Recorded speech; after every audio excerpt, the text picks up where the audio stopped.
Hello, welcome to our video review discussion of Rogan, The Thief in a Castle or in the Castle. This game came out last week or end of the week before, 5th of July 2019. It's currently priced at $40 or £30.99. What I'm going to do is before we actually go into this, I'm going to do something we don't normally do. Normally give our kind of conclusion at the end.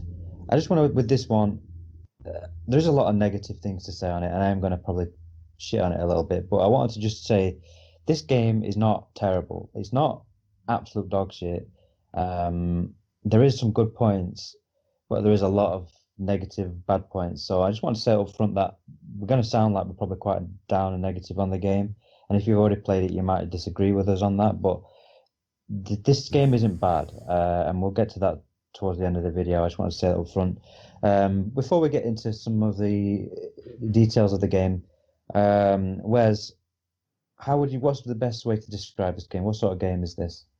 Well, it's a kind of it's odd. It's kind of a stealth game on one level, and then it's also kind of an arcadey collectathon on another level. It's like they designed a stealth game, and it seems for whatever reason, maybe the developers didn't think that that was engaging enough for the player. So on top of this stealth game, they put this very basic collectathon where you're just collecting items to to amass a score as you go, which really, I mean, I haven't finished the game completely, but it doesn't seem like it's leading to anything. It's just something else to do. But Yeah, yeah, that's how I would describe it. yeah, it's a stealth game, story-driven stealth game at heart, and then they've kind of tacked on the whole coin and collectible type of thing. We'll get back to the gameplay in a second, but let's talk about probably the game's biggest strength, which is the graphics. So the visuals of this game. I mean, what I'll say is that this game had a kind of a shaky launch. It had some issues. I've never seen a game actually get so much negative reviews so quickly. People just shit all over this game, and some of it was justified. Some of it was a little bit too hasty, I think. But one of the main problems was obviously you've got this big hood where you've got you're supposed to have a hood over your head and you can see the outlines. It was way too overdone.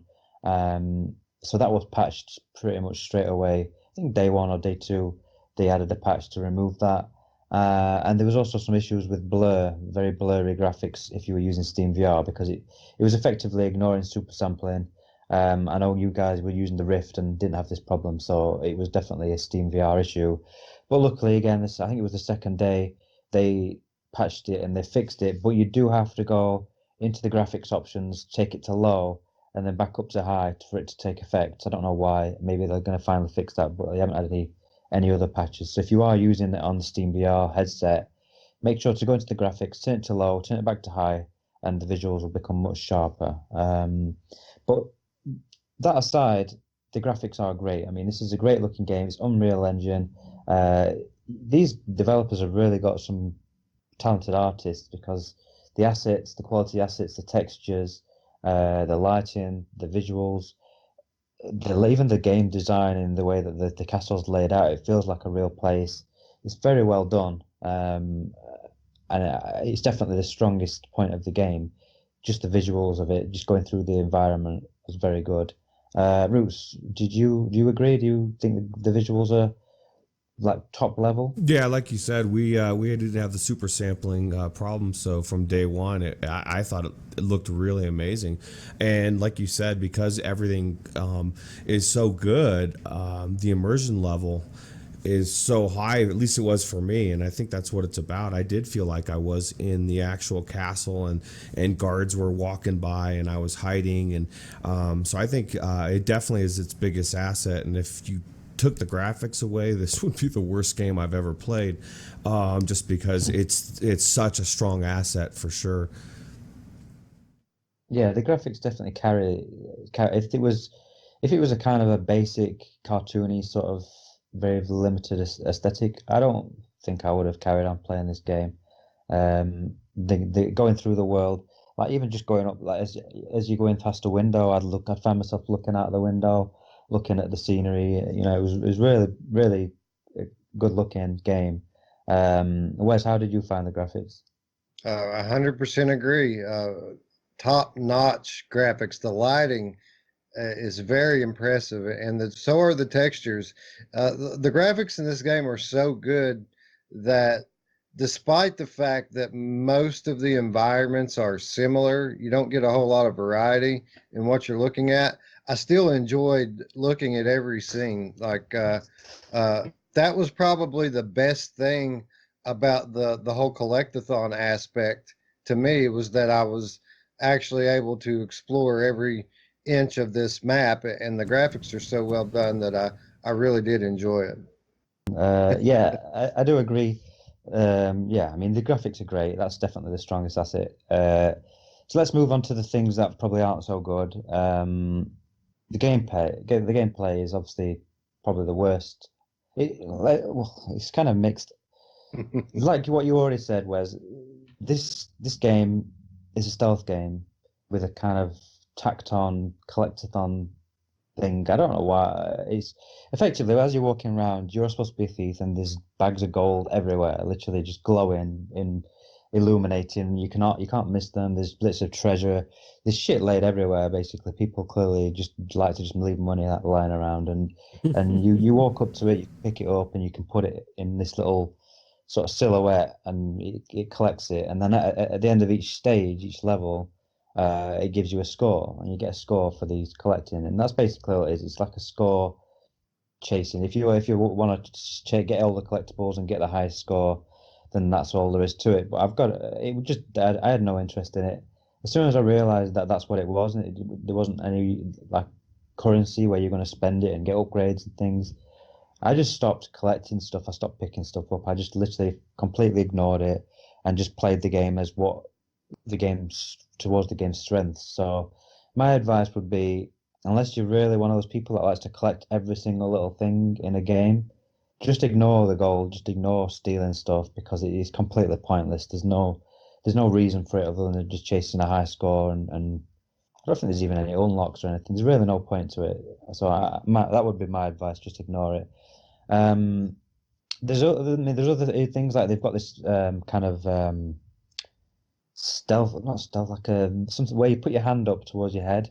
Uh, it goes black and white, and then you can see like objectives, so you can see where you need to go, certain objects that you need to climb, and it's very linear. I mean, there's no real open. There's a few sections where you have a little bit of choice, where you can kind of move around a little bit, but it is very much you need to go from one point to the other. Um, yeah, I mean, I'll pass it over to Roots because I've waffled a little bit. So, Roots, talk to me a bit more about the gameplay. What did you like? What didn't you like? I mean, it like you said, it's a bag of different things. Like it is what it's supposed to be. It's a stealth game. You move around, you hide in the shadows. I completely agree. I feel like the whole gold thing just feels like it was tacked on. Like, oh, we need to add a little bit of time, or we need to add something. If they'd given us some, like you said, some kind of upgrades, or just even cool things to make you look different, or I don't know, something, give you a reason to use the gold, that would have definitely made it. And one of my big pet peeves with this thing is, like, I'm a thief, right? And I got guards roaming around, and I'm trying to grab stuff quick, and so I grab my bag of gold, and I'm running, and I run in the shadows and go to put it away, and the box to put it away is fucking back down the hallway, right? Like, you have to put it in a specific spot in this box right when you pull it out. Well, there's a guard right there. Let me grab it. Oh, hold on. Let me put this away.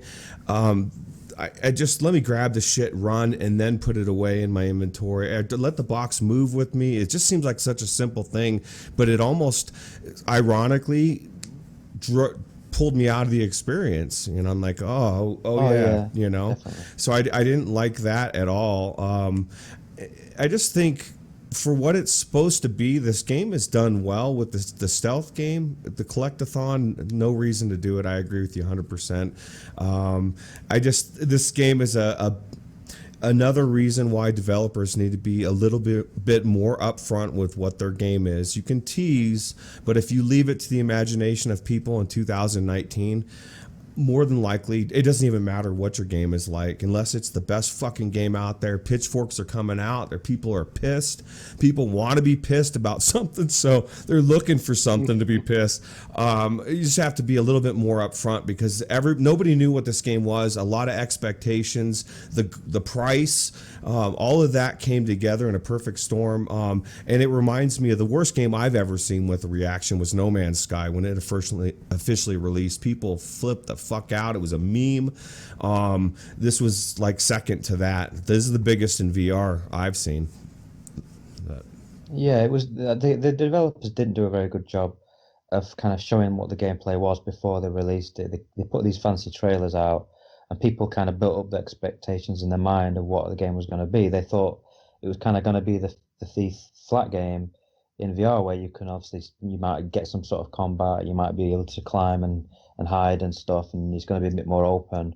But ultimately, what you've got is a very linear sort of story-driven, very old school stealth game, I'd say, where the guards are very dumb. They don't have any real, they've got these helmets on, so they can only see straight forward. If you knock a guard out, they sometimes will completely ignore the fact that he's been knocked out, or they'll walk up to him, look at him for a few seconds, and then just walk off and carry on along the way. So there's no real intelligence built into there. They're very basic. They walk along the same path. It feels like a game from PS2 or PS1 era, almost like an old Metal Gear Solid or something. Whereas I'll pass it over to you. I'll let you talk some more about the gameplay and what you liked and didn't like about it. Yeah, well, I think you guys pretty much said it. The thief aspect of it, which I expected to be a lot more substantive than it was, based on the fact that it's in the title. It's the thief in the castle, but literally it's like an arcade style game, and the collecting itself, it doesn't really bother me. I mean, it's not the funnest thing in the world. I did still, I collected all the stuff. I didn't stop picking it up. My OCD won't allow that. I have to get every bag that I see. And I didn't mind that so much. It wasn't fun. It wasn't bad. It was just something to do. What really bothered me about it was every time you pass through a scene, it's the end of the level and we've got to tally your score. And that really broke the immersion of the story. I thought it's literally every 10 minutes, 15 tops, you've got this tally screen that pops up, and it really doesn't mean anything. There's no online leaderboard. There's nothing you can buy with this treasure. And by the way, obviously these are the most wealthy soldiers in the history of the world, because they have bags of gold and golden statues literally everywhere. None of it's hidden. Like, you don't have to look in a drawer to find any of it. It's just out everywhere. You can see it from across the room. And the whole thieving aspect is just go pick up the object that is not hidden at all and nobody obviously cares about. But beyond that, the stealth gameplay is mildly fun at times. It's not very challenging at first. It's like an old school stealth game where the guards are big and dumb. They're slow. They're walking the same path at evenly spaced intervals.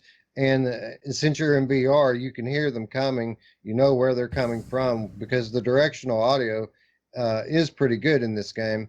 But as you get on in the game, there are more and more guards, and it becomes more and more difficult to get around them. I wouldn't call it difficult, but it is more difficult than it was at the start. And it gets kind of fun as you go along. Even the thieving part gets a little bit more fun from time to time, because they place these bags sometimes close to these guards, and you kind of have to sneak around them or do some other manipulation to get to them. But yeah, I agree with what you're saying. All in all, it's not a bad game. I'm not sure I would call it a good game either. Um, No. it's just okay. Well, yeah, I mean, I agree. I mean, pretty much this. My biggest thing is I just think that this if they would have just released this at a $10, $20, this would be a completely different. Even with the what game it is, it's just not a $40 game. I would encourage the devs to immediately, right now, drop your price. If $40 is not working, and that was part of the issue too. It's just like we thought with Defector. We thought, whoa, this is supposed to be really good. It's only $20, and we think $40, this better be really good. And it everything got set in a. It's like having a really bad day at work and coming home, and then your family takes the brunt of all of that. Like that's what that the developers made a lot of bad mistakes, and unless they want their game to completely die, that they can leave it at $40, I guess. That's just my personal opinion, but I just think it was the biggest mistake they made. Yeah, obviously with the trailers suggested that this was a more of a story-driven game, that the story would play a larger part in the gameplay than it did, and the the the the price in concert with those trailers just kind of ramped everybody's expectation level up. There are some redeeming qualities to this game. Like we already said, the graphics are absolutely phenomenal.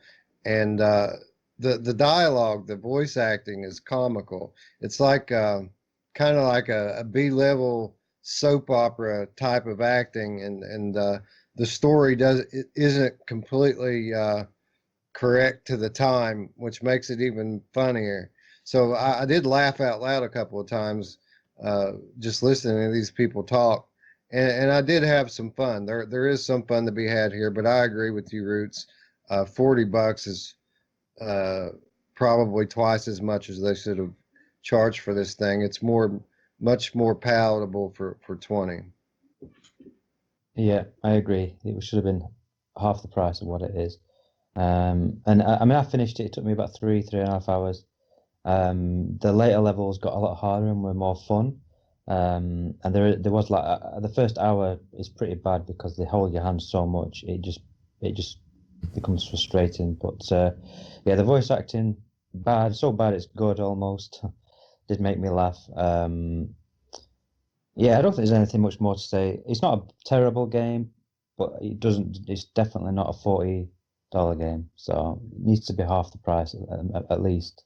Would you recommend, like, if you had a friend that was like in VR, just got VR, and like, dude, and it's on sale, you gotta pick up Rogan, man. This game is No, okay. this is a game. If you've been playing it for a while and you've played all the big stuff, and you want to pick it up on a sale at some point to play it, then yeah. But there's plenty of other games that you want to pay $20 or £20 towards rather than this. I did enjoy it. I did have fun with it, but I wouldn't. It's a difficult one to recommend unless you really want to play it in like an old school stealth game and you've played all the major good stuff. So I mean, I guess the gameplay is kind of simplistic, and if somebody was very new to VR and needed to really learn how to play, you could probably get your legs in this game a little bit. It's not that difficult, and it plays kind of like a flat game. It reminds me of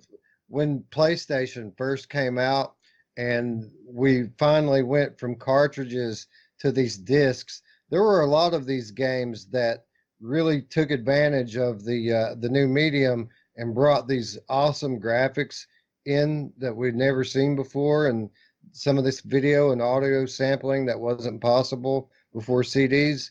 There were a lot of these games that were set in this time period, stuff like Chronicles of the Sword, that looked really good and had comical voice acting and wasn't the funnest thing to play, but it was still kind of cool because it was new to gaming at that point. But that's what I would say about it. It's there's a few people out there that it would probably be good for, but for the most part, it's just a showpiece. Uh, it's good to show the graphics off. You know, it's a good graphic display if you want to show somebody something that looks good, that's easy to play. That's what I think about it anyway. Yeah, I think we've said enough now, so we'll wrap it up there.